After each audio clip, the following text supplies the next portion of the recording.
Okay, it's live. Hello.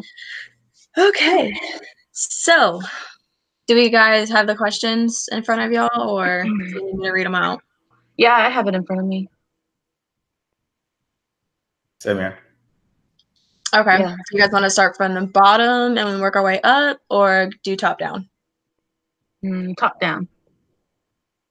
Yep. Okay, so based on that really long movie, in the class readings, explain in what ways the Cartesian clockwork of the universe management approach is not adequate to account for interdependency in complex systems such as HSEM environments. All right. I can start this off. So from what I got from it is nature is like a clock, as in with the clockwork method, and it just does not work for HSEM environments because there's so many outside factors that contribute to the barriers within the whole field and under the management approach for leadership and homeland security and emergency management. And it goes mostly beyond the standardization and the reductionism that also kind of goes within the clockwork idea. I want something starts a simple mechanism, continues running, and everything will fall into place. But due to the nature of the field, it just is not adequate to account for the complex systems of it. Oh yeah, I totally agree. Like, I think of that effect, right? Like the homeland security field is kind of like complex, so you can't really determine, what could happen or what cannot happen, right? But with that mechanistic thinking, it's like everything is set in place, it has to work like this kind of thing. But then once any single thing in there is like, the speed is increased or something like that, and the problem there, like everything basically changes kind of thing.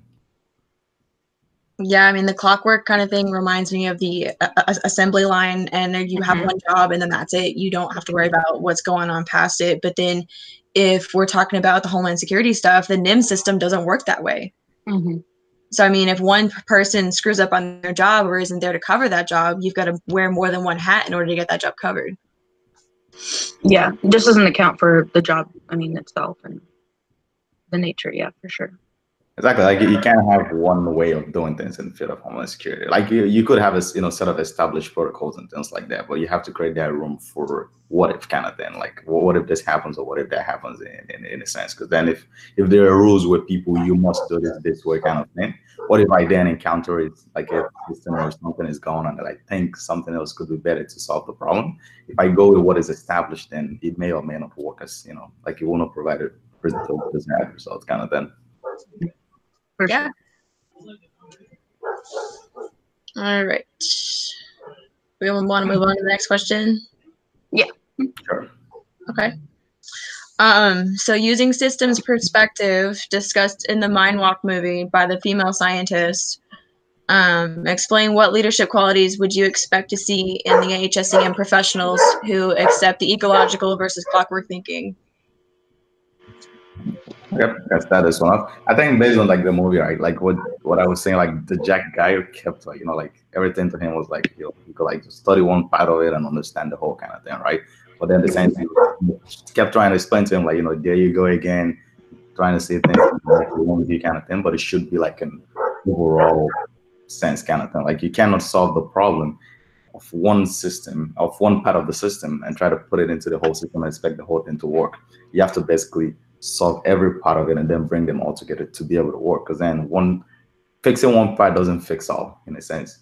So it's like in in the leadership or in homeland security kind of you like expect leaders to apply the same kind of thinking, right? When you're talking about different issues in the world, like ranging from immigration, birth control and things like that. So basically, how do you understand the wider sense of it, not just what is going on in a specific community, but all the communities, and then understand different aspects of it before you can actually try to solve the problem, not just understanding one part of it and thinking that the solution that could work for one community will work for all.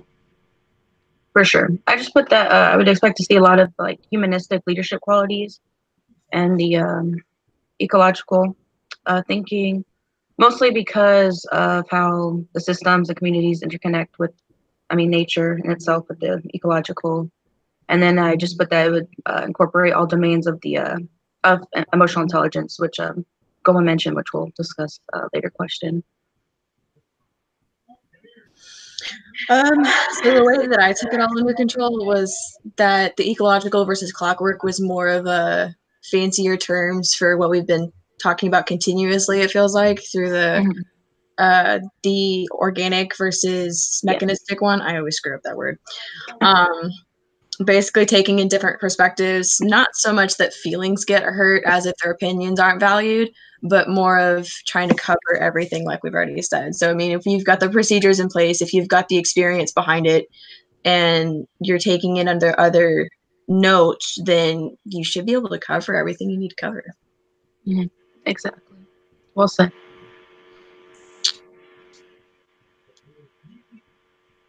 Anything else for that question? No, I think we'll hit the other parts, I mean, later on. So anything we forget. I agree. Okay. So question 3. In practical terms, what are the benefits of systems thinking in the case of Jack and his political agenda and aspirations?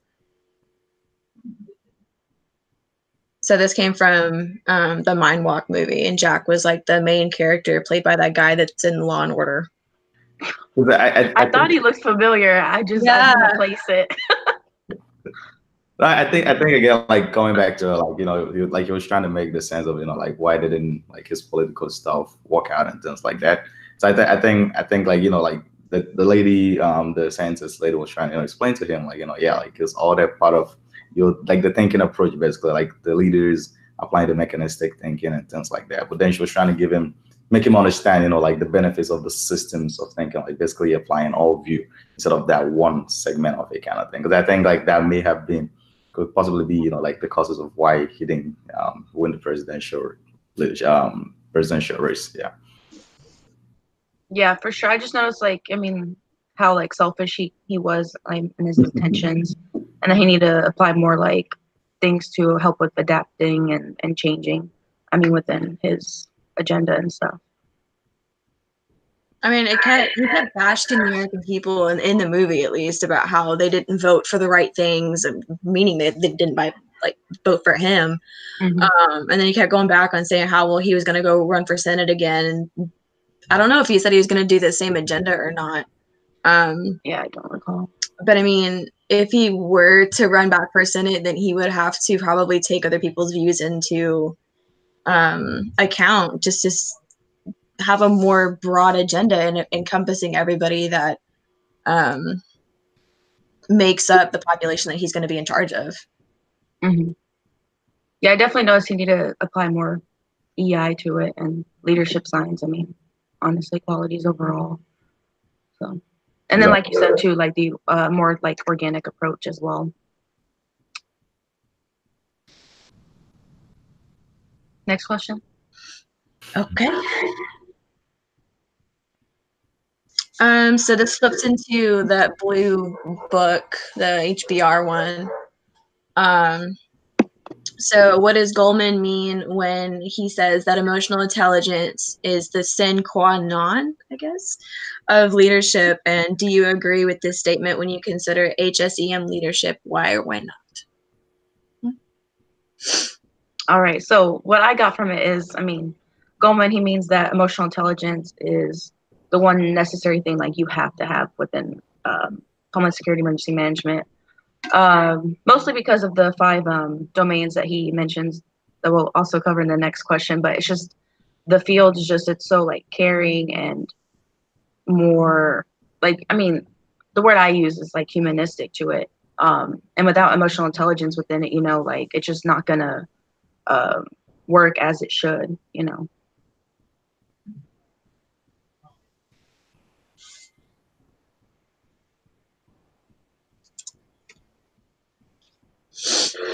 No, yeah, I totally agree with that. Like what he's like basically with the emotional intelligence thing, right? Like there are different like things that you have to basically put together. And like I think it was like 5 of them: the self-regulatory, empathy, and all that, right? So like you could be a good leader in a sense, like having the technical skills and things like that, but you actually apply all the other segments, right? You have to understand, like your team's like best abilities and try to utilize that in different sense, not just you're thinking as a leader, okay, this is what we have to do, X, Y, and Z kind of thing. But then are you understanding the empathy of your team? Where like, what does each person want to do and things like that? Where at the best, so you can actually best fit people in the best places and things like that.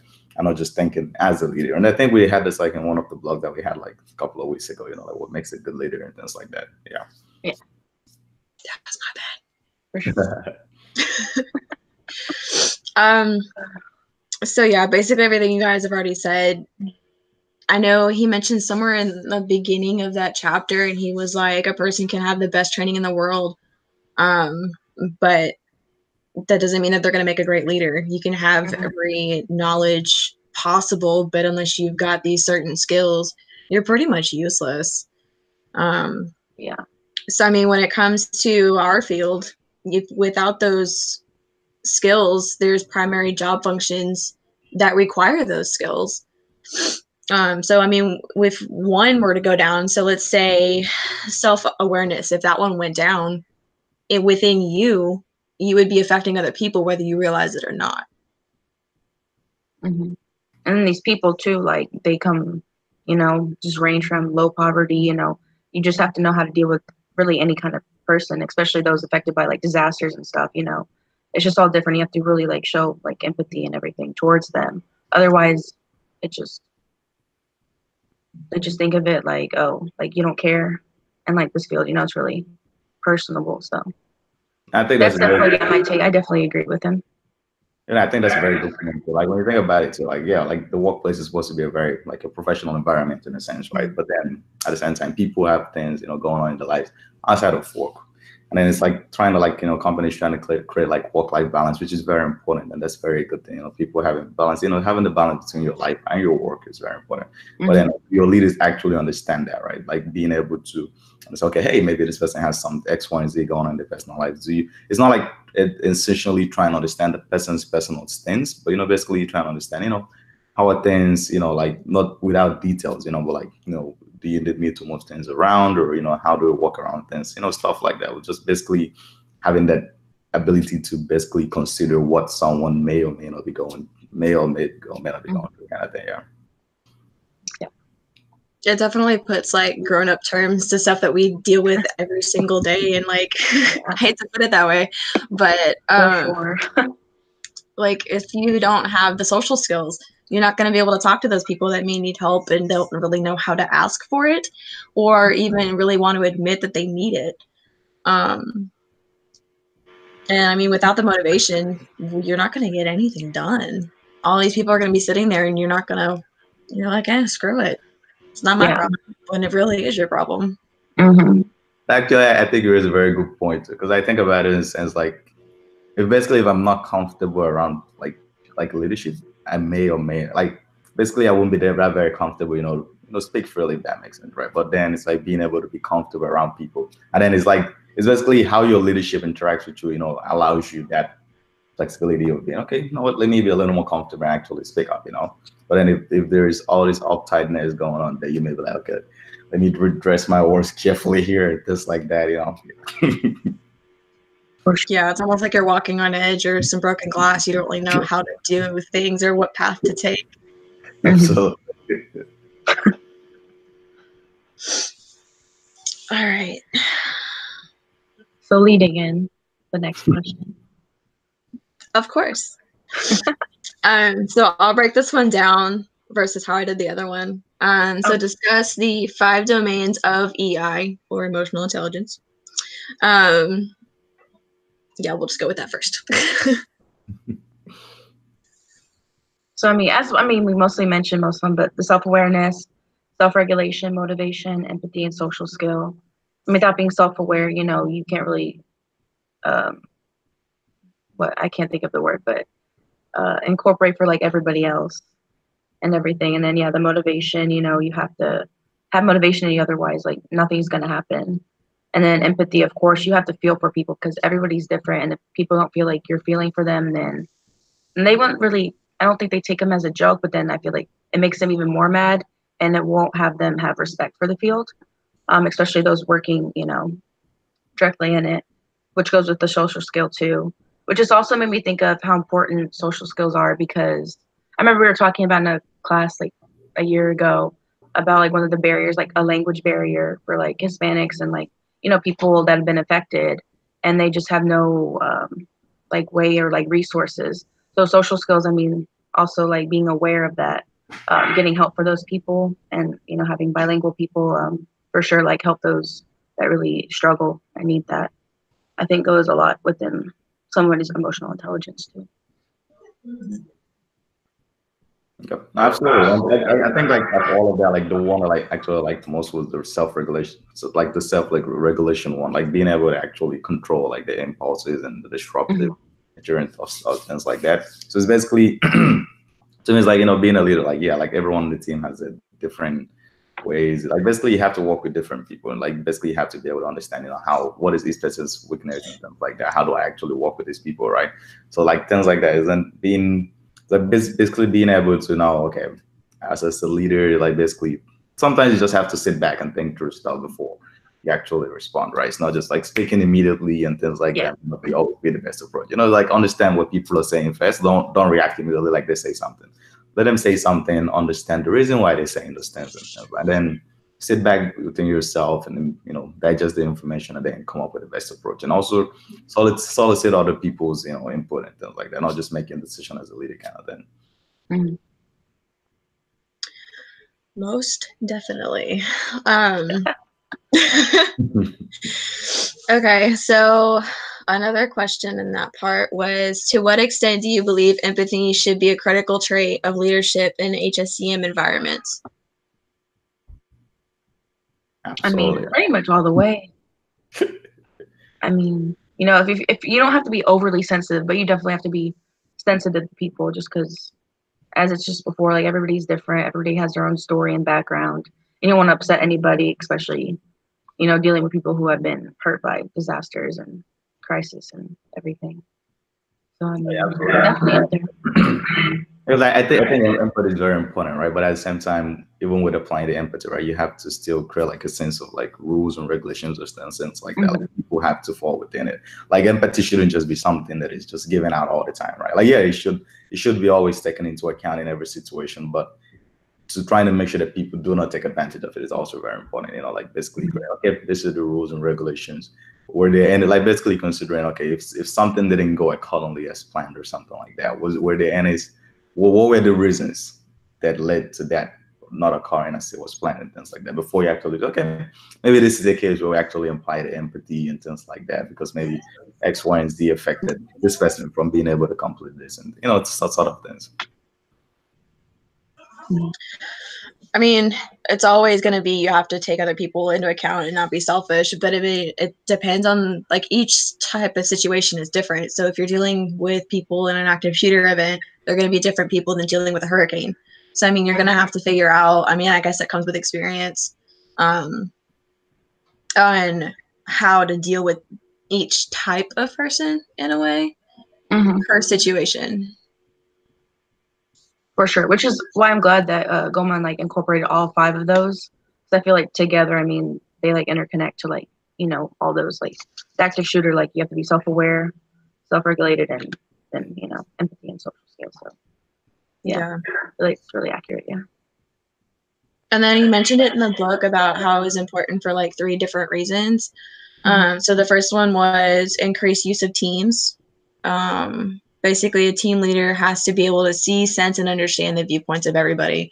And then there was a quote that I pulled from it because I thought it was pretty cool. It was on page 17.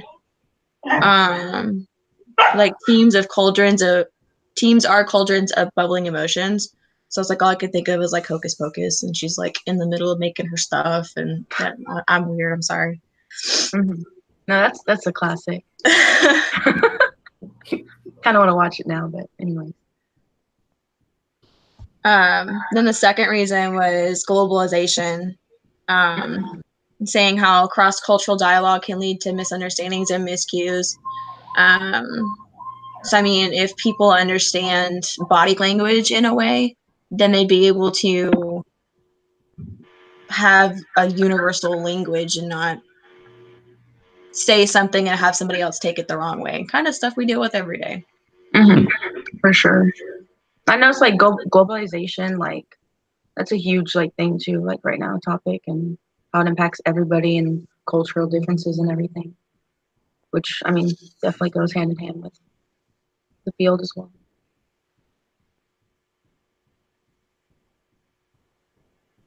Ready to move on? Yeah, there's a third part. Well, the third reason. So it's a need to retain talent.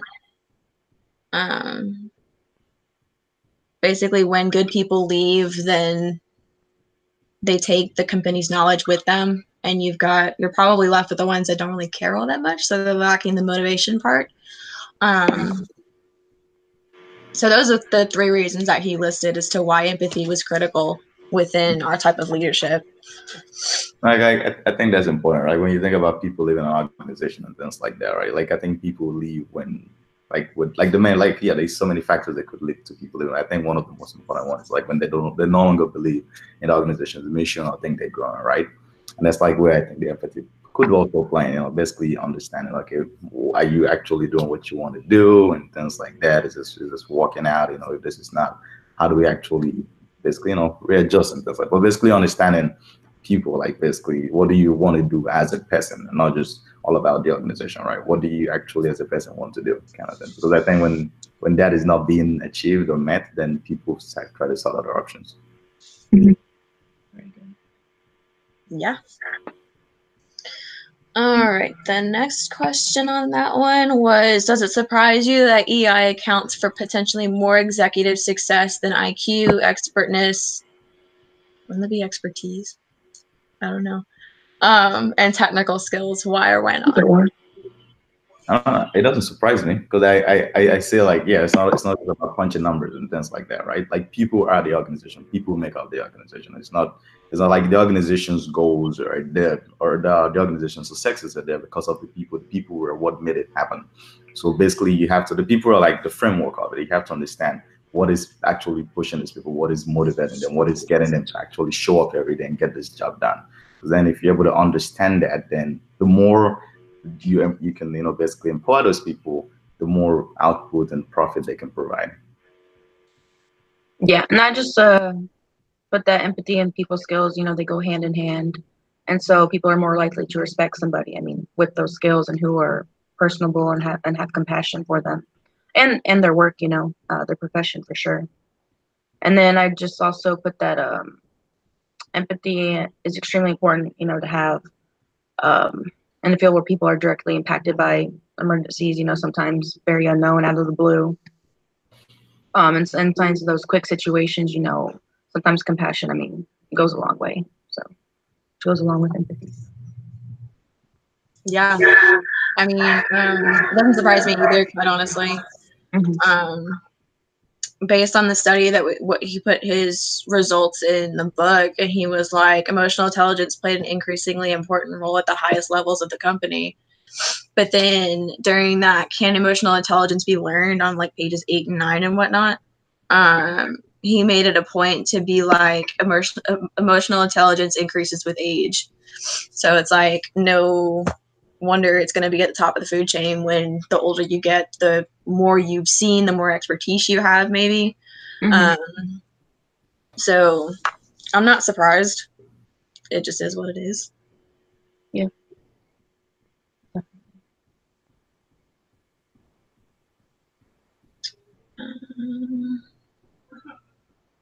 Next. Okay.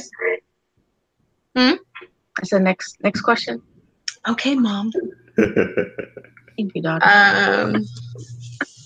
Sorry, my Chromebook just like completely did something.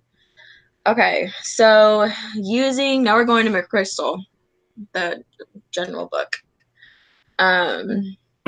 So using the question, does the flap of a butterfly's wings in Brazil set off a tornado in Texas? Explain the difference between managing complicated versus complex operational environments.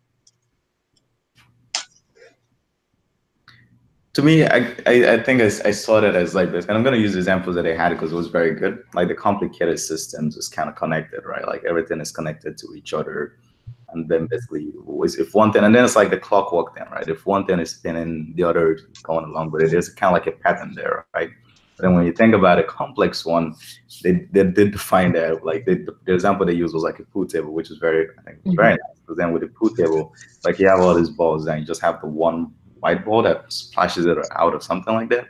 But then you have no idea where any of those balls will end up. So it's like that, like basically there's that huge part of you not being able to predict what is going to happen. Whereas in the complicated system, you could be able to predict what could happen because you already know, like, okay, if this is spinning this way, that is going to happen the other way, and this is going to happen. So you have that idea and you're able to predict. Whereas in the complex one, you have totally no idea of how things could play out. And then even though, I think they also talked about, even though if you brought like someone who could precisely like hit the ball a certain way and make something happen exactly the way you want it, then yes, you could predict it. However, if the speed or like the speed like he hits the ball increases just even by an ounce, then the whole thing changes the game. Yeah, I really like the example of the breaking the pool game, especially because I'm not like a professional, but I play pool, leisurely.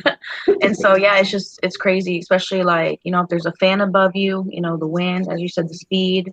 It's just crazy how many like ways it could go and flow out.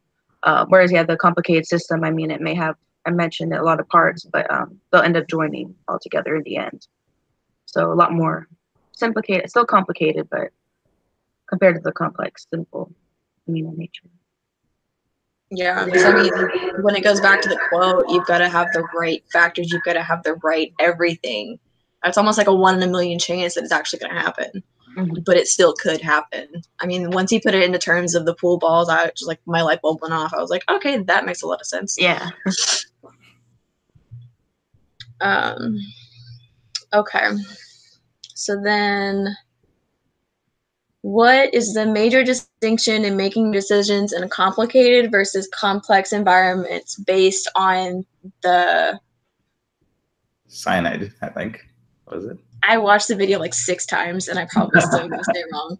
I thought it was like connipin. It was Connipin. he used like very, like the way he was explaining was very complicated, I would say, but at the same time, I think I got the point of like what he was trying to explain. But I think like the fact that actually they were writing stuff out, I helped a lot because it was totally different from what he was saying. But I think they were just summarizing it out, kind of thing. Yeah. I think that was very important. But I think the huge distinction is basically, but then the complicated one, you can predict it, right? But then within the complex one, there's that unpredictability there lies within it. But then to me, I think that is definitely the huge distinction between both of them. You understand how this works here, which makes you, gives you the ability to predict how things are going to work. But then in the complex one, you can technically predict things. But at least I think he said it like in the complex one, the ability to predict things lies on like hindsight kind of thing. So like you could see it, but then you can't really predict it if there's something changes kind of thing. Yeah, I pulled a quote from Crystal, what he said, just what you were talking about. It says that complex systems fluctuate extremely and exhibit unpredictability.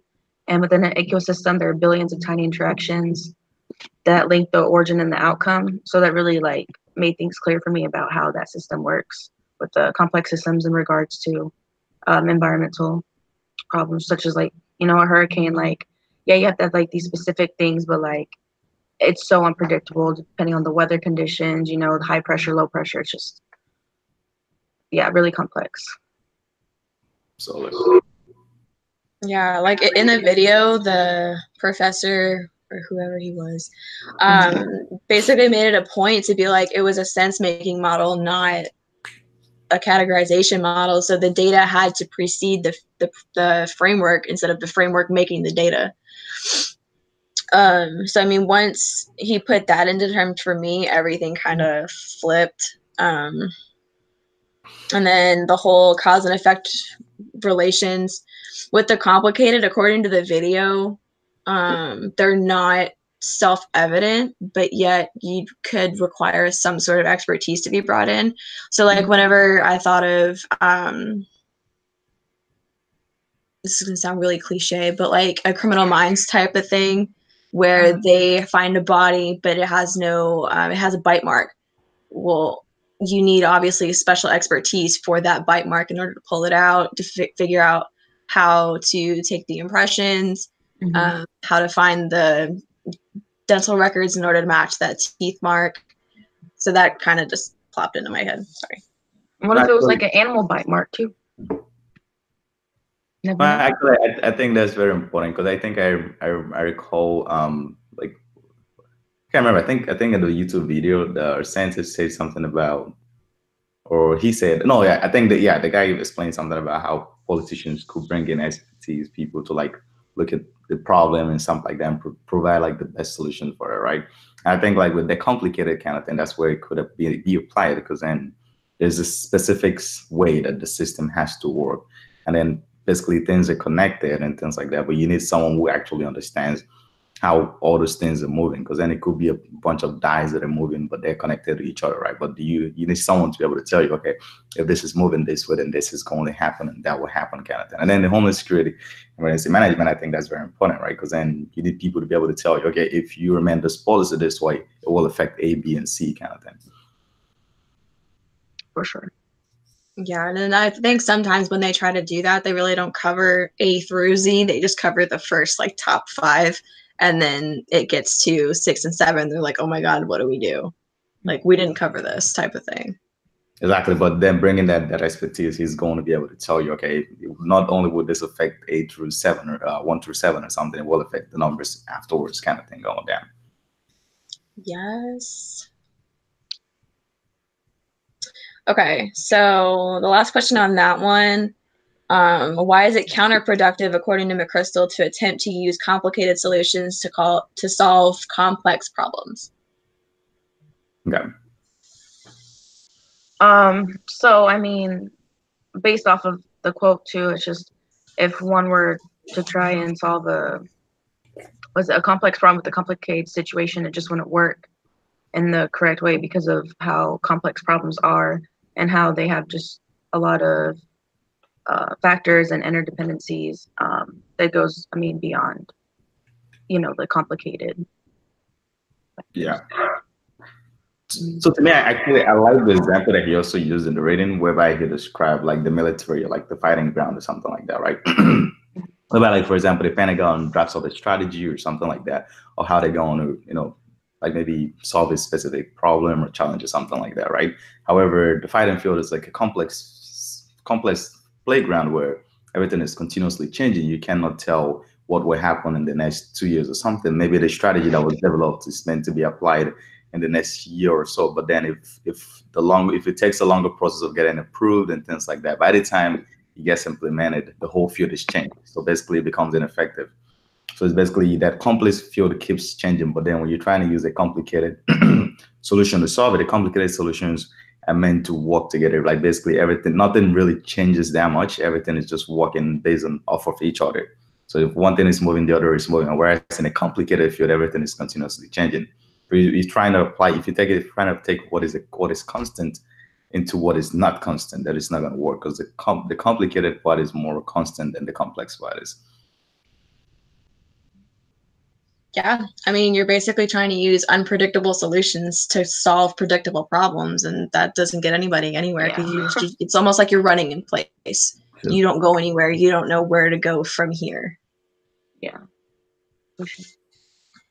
And plus, you can't know everything for every problem. You're not going to be a 100% genius on every single solution or every single type of situation versus being able to be willing to learn on how to fix this with something you may have learned from some other issue or solution.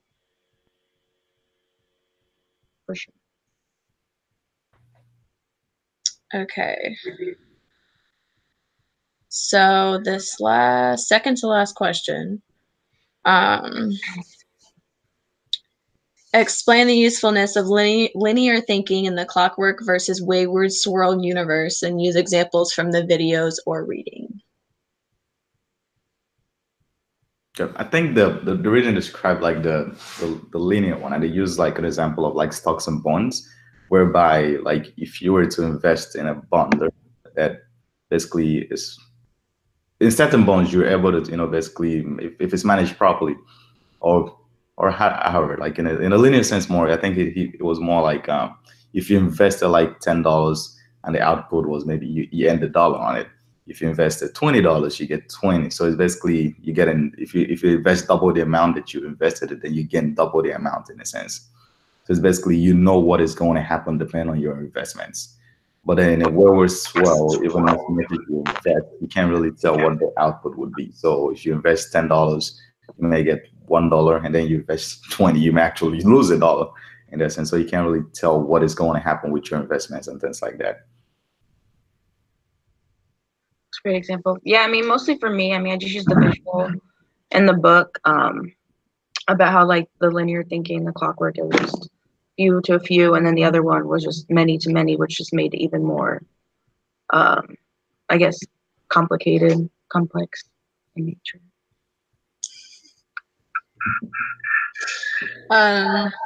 So yeah, when I first read the question, I had to go back and actually find the stuff in the 2 readings because I was like, I don't remember this. Doesn't help that I read it just like as I was falling asleep in bed because usually reading puts me to sleep, no matter what reading it is. So with knowing like how the linear thinking process works, and then throwing in the wayward swirl, as he described it, was it follows an unpredictable line. So I mean, you can't really follow a line if you don't know where it's going to go. It's kind of like our futures. We don't really know where they're going to go. You just kind of follow it wherever the arrow takes us. It's a good one. So I mean, if the wayward swirl were to attempt to follow the line, it might struggle just because of the amount of unpredictability and unknown elements that are tossed into the whole wayward swirly thing, if that makes sense. No, yeah, that actually helps me too, like, because I was trying to put it together, but yeah, the visual just was like, okay, that makes sense. Yeah, I tried to look at the visual. The pictures they had it got you more confused or something like that. Mm-hmm. All right.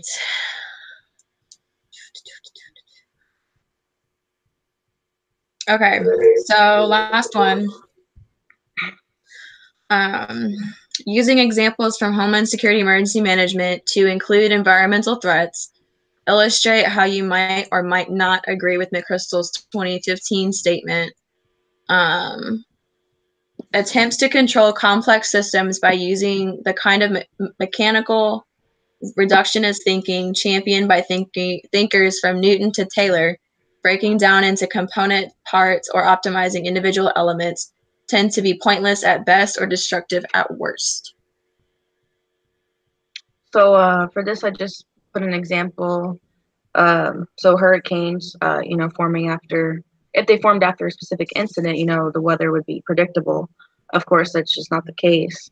And this also goes throughout the whole field. I mean, there's just so much uncertainty, especially within, environmental threats, natural disasters, everything. Even if you have like an area, like, geographical, like an area is more prone to something, but it's just, you can't protect against everything. And then using the reductionist thinking, it just wouldn't work because there's not a set way of instruction of dealing with uncertainty. As we talked about before, unpredictability, you can't pinpoint every single thing. And then since hurricanes are complex in nature, breaking them down into component parts, it just wouldn't work as they would do in complicated situations where you would get to an end, it's just the uncertainty, the best way I can explain it. Absolutely, totally agree with that. I think with that, it's actually like what you just explained. So, right, like basically to me, I always see those kind of things like basically collecting lessons learned, right, after each of those incidents of core, because the more lessons learned you can accumulate and then go back and review them, that gives you a more overview of not just what happened in a certain area. I think lessons learned shouldn't always be focused on certain areas, should always be focused on what happens in different places, because then you could take into account, okay, maybe when it happened here, this why X, Y, and Z took place, and then when it happened here, this and this took place, and things like that. And then basically understanding all of them gives you basically a certain degree of understanding of, okay, when this happens here, maybe I could do this way or do this the other way, kind of thing. But then trying to just understand the specific part of how it works wouldn't really help you solve it again when it happens. But then basically you need to have a wider understanding. And I think that's where, like we just talked about, bringing in expats matter, right? People who actually have done this a number of years. And then, like you said too, like like you really mentioned, like the more you start a company or older you are there, like the more understanding or emotional intelligence that you're going to acquire. I think that's it's kind of similar to that, definitely having more grounded knowledge of something is much better than just looking at it from its one specific point of view. Mm-hmm. For sure. Yeah, so like when I did this, I just kind of vomited every single environmental threat I could think of. So like hurricanes, tornadoes, earthquakes, floods, volcanoes, meteor strikes. I mean, they happen. We just don't want to admit it. Wow. Even to like the active shooter stuff, everyday emergencies. So like car crashes, building fires, even infrastructure failure. I mean, every incident is going to be different. So we can't go at it and like, well, this is what we did for active shooters, so obviously it's going to work for flooding. No, unless you're living under a rock, that's not how that works. So, I mean, you can't go into everything looking at it as if it's black and white. It's one thing I really don't like about all of this is like there's so much fuzzy gray area that it's like walking on glass. You don't know what to do unless you've already done it, and then you know a better way to tweak it. Yeah, if that makes sense. Yeah, no, absolutely. I think I agree with that. It's like basically like in terms of natural disasters, right? What if like you create a strategy that has to deal with, okay, maybe if like I don't know, like some kind of natural disaster that comes with a lot of wind happens and it brings with it rain, right? What happens when it comes with dust instead of rain? What do you then do? Like, do you be like, okay, hey, we need to go like reassess this, so like while it's happening or something like that? So basically, you have to account, okay, what if it comes with wind or what if it comes with rain? Those kind of sense. Yeah, I mean, what if it's not rain? What if it's something else that we haven't even discovered yet? Like, we don't know how to handle that. We're just going to take the blow and then figure it out for next time. Build resilience. Improve mitigation, too. That's why mitigation got to be more important, especially for infrastructure and things like that. But then again, I mean, still, there's always that unknown, unpredictability. But you live and you learn. Yeah, and I think unknown like what ifs will always play a very important role in homeland security management, and I think like that's something also like leaders should always be expecting or looking up to, right? It's not just about solving the problem. It should like even after the problem is solved, to an unquestionable extent, I think there should always still be that part of what if this happens. Like we should always consider those stuff and have backup solutions and stuff like that just in case, because then yes, things. The plan may look very solid, like yes, this is going to work. But however, there's always that chance, just that little chance of the whole thing could change at any time. Yeah, definitely agree. Yeah, I mean, this isn't life isn't a Lego set, so you're not going to have preset instructions on how to put this piece together. So, I mean, you can't look at situations like that either, because yeah, it may have happened before, but and I hate to keep going back to like active shooter stuff, but Columbine wasn't the same as the Newtown shooting. So you've got to look at it as, well, what worked then that we could try to apply here, but then you've got different age groups. So how do we cover grieving for those age groups? How do we cover doing the right thing, just flat out trying to help these people? Plus with the year gap, it doesn't really, you're kind of lost in the dark. Yeah definitely gives a lot to think about. Absolutely. Overwhelming, but after you break it down, just gotta move up from there. Yeah, live and learn. Is there anything else you guys want to talk about? Because that was all the questions.